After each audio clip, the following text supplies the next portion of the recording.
I'm female 24. I'm depressed and in need of help.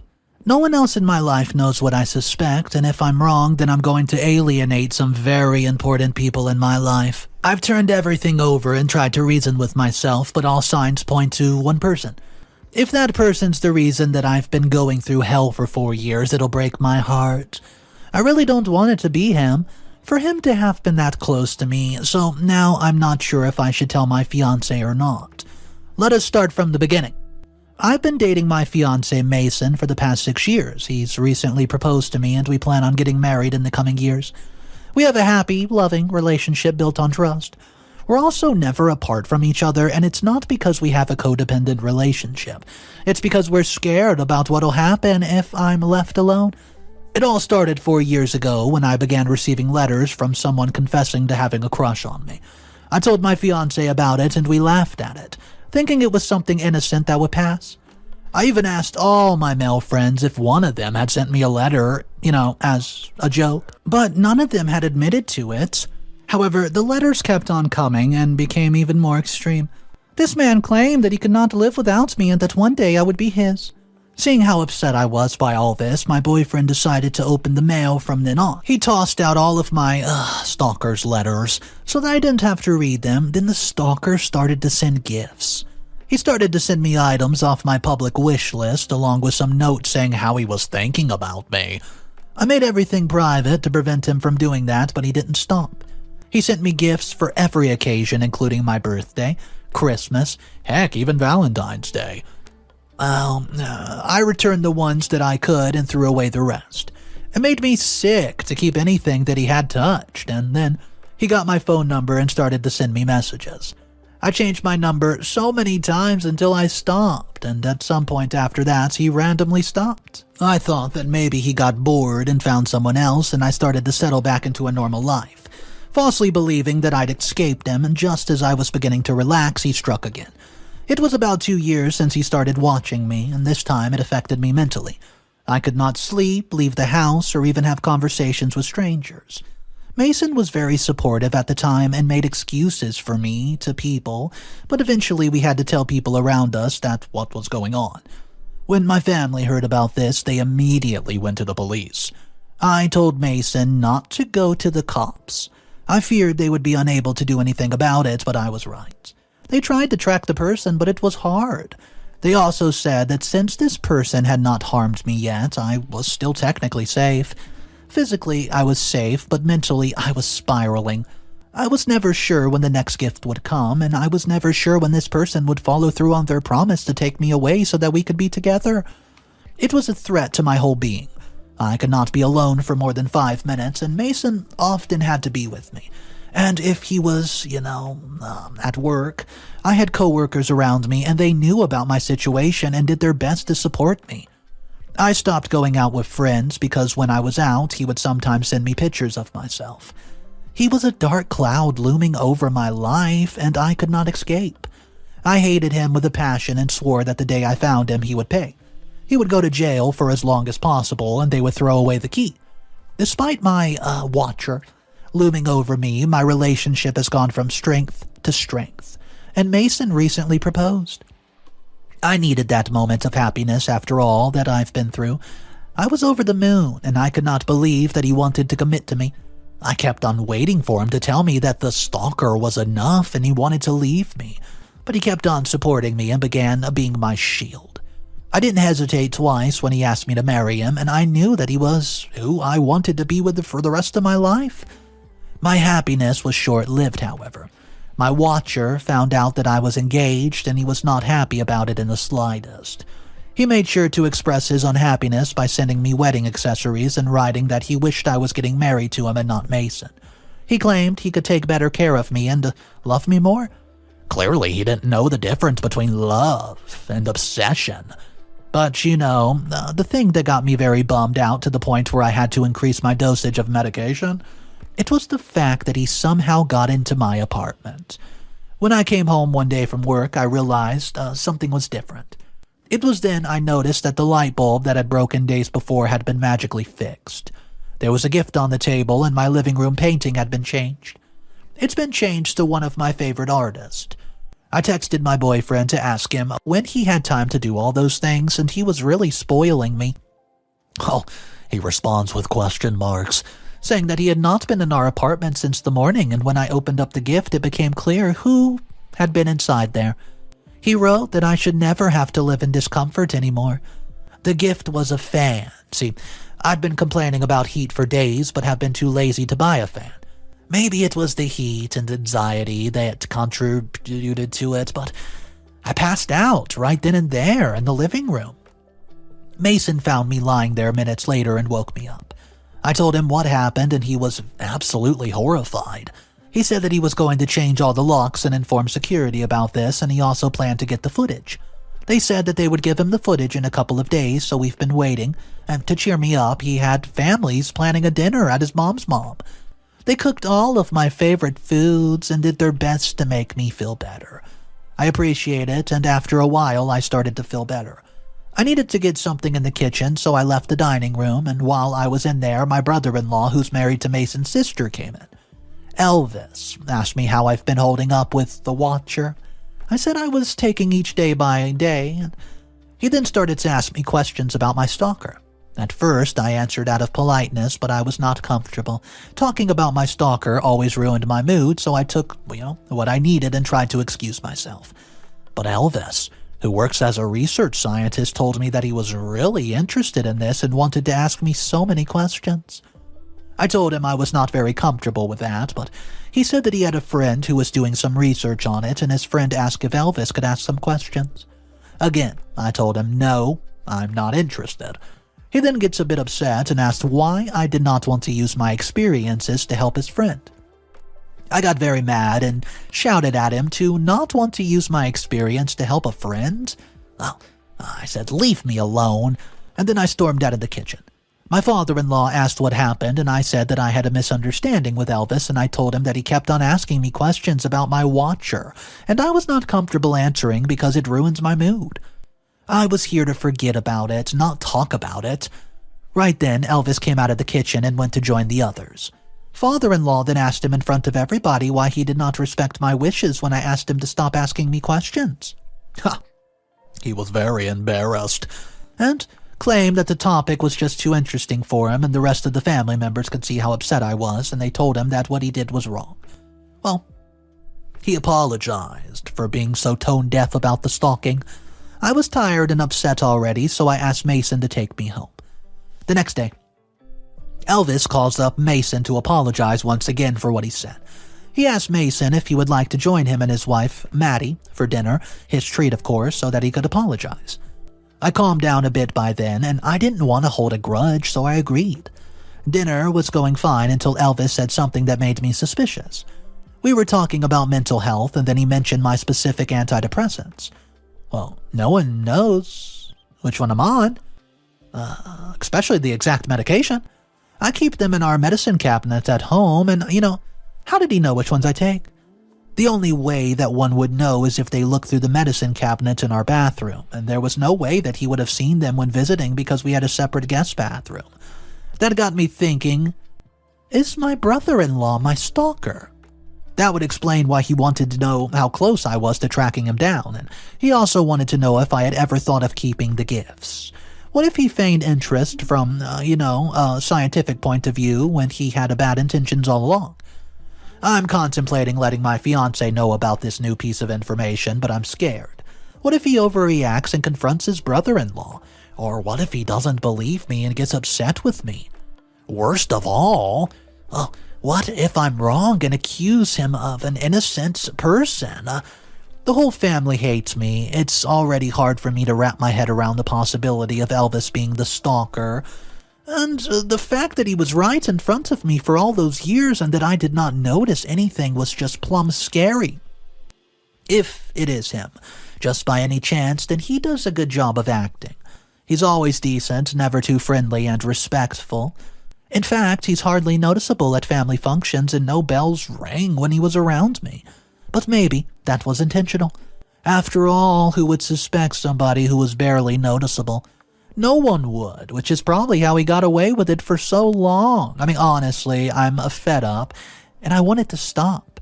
This is the first real lead that I've had. I mean, would it be distrustful to my future in-laws if I pursued it? Updates number 1. Hey guys, thank you so much for your concern in the comments. I mean, don't worry, I'm safe and I did not confront Elvis without any proof. I did, however, talk to my fiancé like some of you suggested. As somebody said in the comments, if he has stuck around and protected me all along, then he should be able to take my concerns very serious. It was so hard for me to get the words out, but I did. Even though I did not have proof and could have ruined an innocent man's life, someone said in the comment section, I understand that lately there's been cases of that happening and it's sad. Therefore, I told my fiancé that before I told him anything, he had to promise that he would not overreact.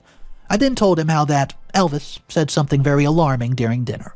Only somebody who could have entered our private bathroom would have known this. As far as I knew, he had never gotten permission to enter our private bathroom, and I did think that maybe my fiancé told him about my antidepressants, so I asked him about it first. He said that he did not tell anyone because he knew what a private person I was. He also said that he knew that anyone could leak information to the stalker by accident, and he would not take that chance. The last thing we wanted was this crazy man to have ammunition against me. Well, maybe he already has. I tried to word it in the most respectful way possible because I did not want to make Mason feel bad. He was shocked for a while and said that he needed to think, and I told him he could just take as long as he possibly wanted in order to think about it forever. He said that maybe Elvis might have seen me taking the medicine, or maybe he just guessed it, and he asked me if I did not mention it to his sister. I could tell that he was struggling to come to terms with this, so I did not get upset with him. Inside, I felt horrible and kind of dumb for even mentioning it. He then said that he would think while he did some video gaming. Well, guys, I went off to cook for us, and when I came back, he told me that he had thought about it. He believed there's like a 50-50 shot that Elvis was the stalker. He was the first lead that we had, and he was close enough to me to do it, and it would not hurt for us to explore the chance of him being the one. Well, we need proof. And he knew just how to get it. We would have official family dinners to celebrate our engagement, and at the dinner, we were going to put some cameras in our room and the bathroom. We were going to leave the bath unlocked, and if it were him, then he would not have resisted this direct invitation to my home. So we sent our messages to the family and told them that we were having a dinner party. The dinner party happened, and I was observing Elvis the whole time, and I was anxious about what I would find out when I looked through the footage. Luckily, Mason was always close to hold my hand whenever I started shaking. It felt good to have him by my side, and I felt less unsafe. I did. Everyone left right before midnight, and the first thing we did was look through the footage, and about 2 hours after the party settled, guess who entered our room? We watched as Elvis went through my closet, sniffing my clothing. He then touched every single surface of the room before he took a t-shirt of mine, which he stuffed into his briefcase, and after that he took out a tiny box and placed it on the foot of the bed. He lingered there for a while before finally leaving, and as soon as I finished watching this, I felt sick to my stomach. I was going to the bedroom, and sure enough, there was the gift, and he had written that soon I was going to be his and had placed a silver necklace in there. Suddenly, Mason grabbed the box from me and threw it against the wall, and he asked where the hell his car keys are. I tried to stop him from leaving, but he was fuming, and he told me that he had the proof and was going to end this once and for all. I waited for him for half an hour. Then I suddenly got a bunch of messages from his sister, and she was saying that my fiancé showed up and beat her husband up. Apparently, he showed some footage and accused her husband of being my stalker. I told her, well, it's true. She then called me a liar because clearly I had edited the video to make him look bad. She then accused me of having it out for him since he asked me about my watcher.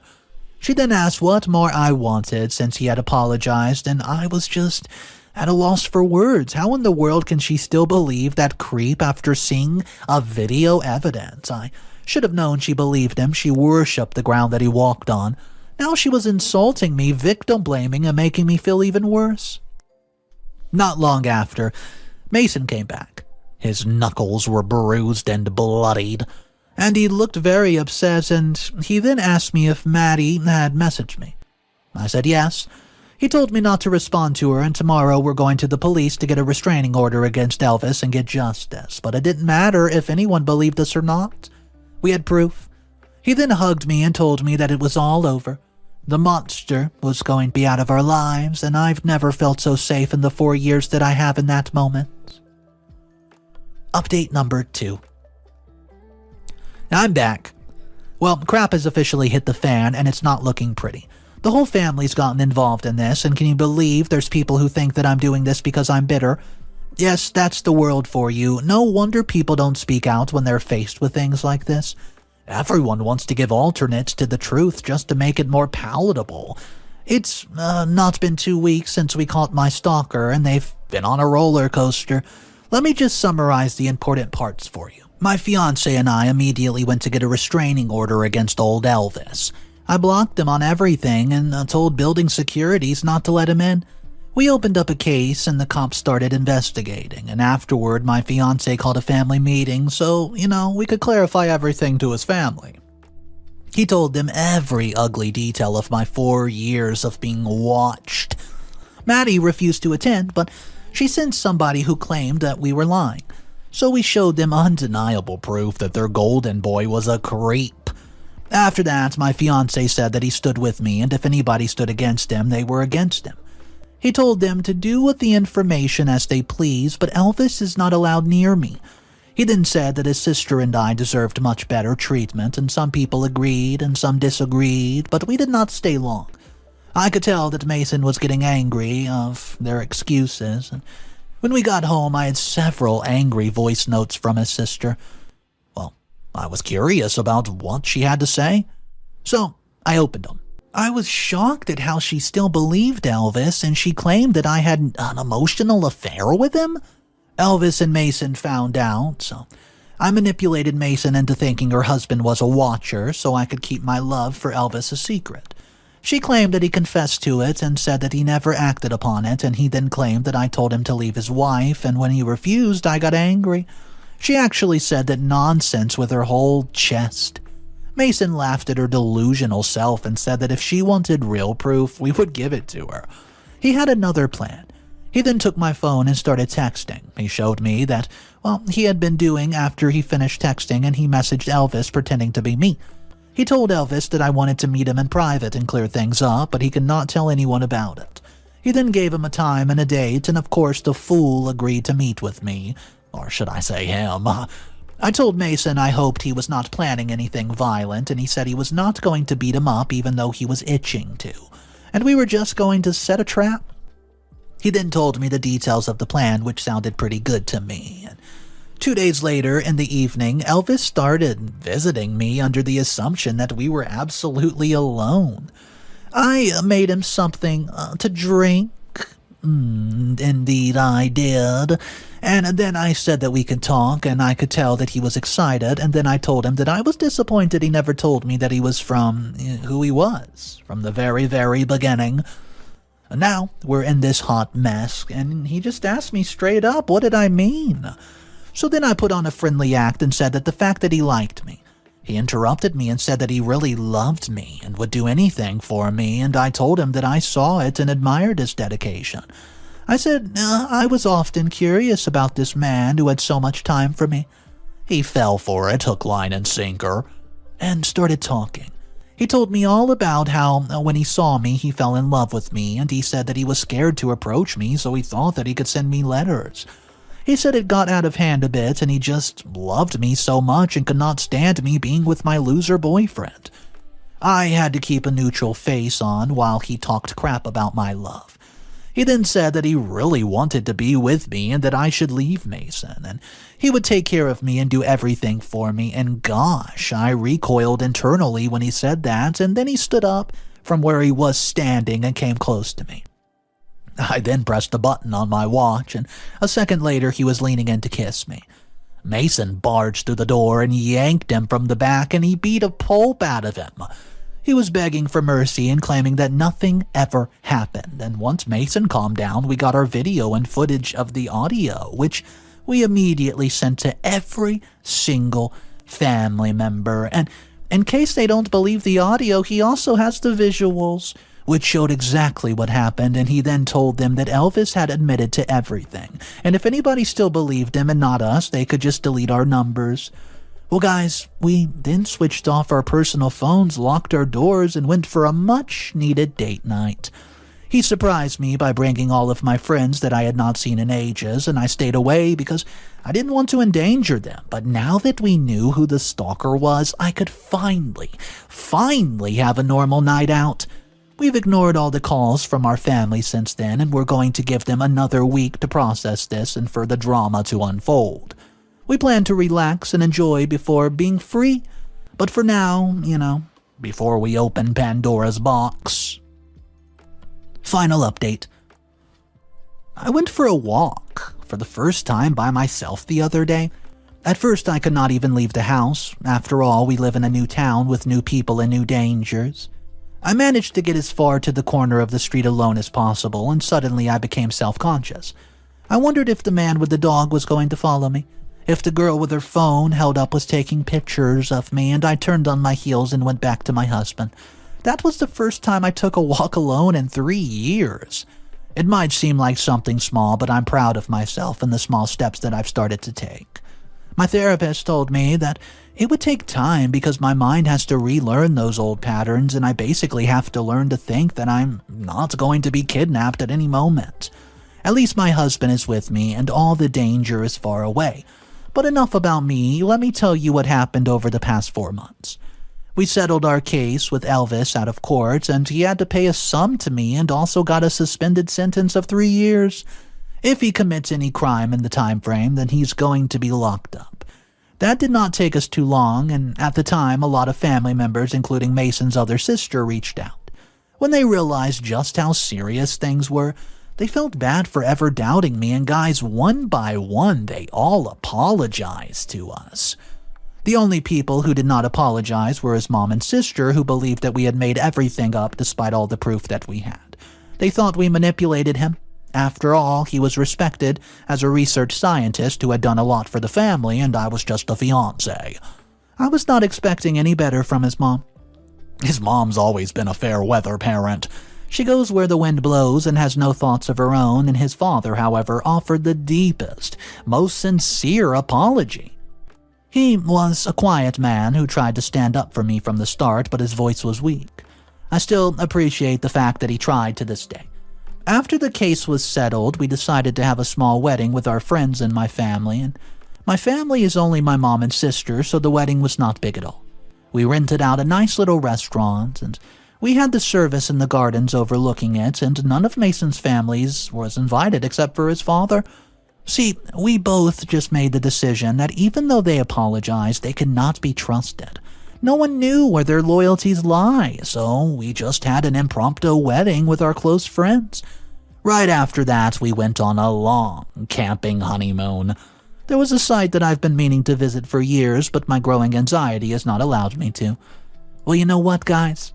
Now, I'm free.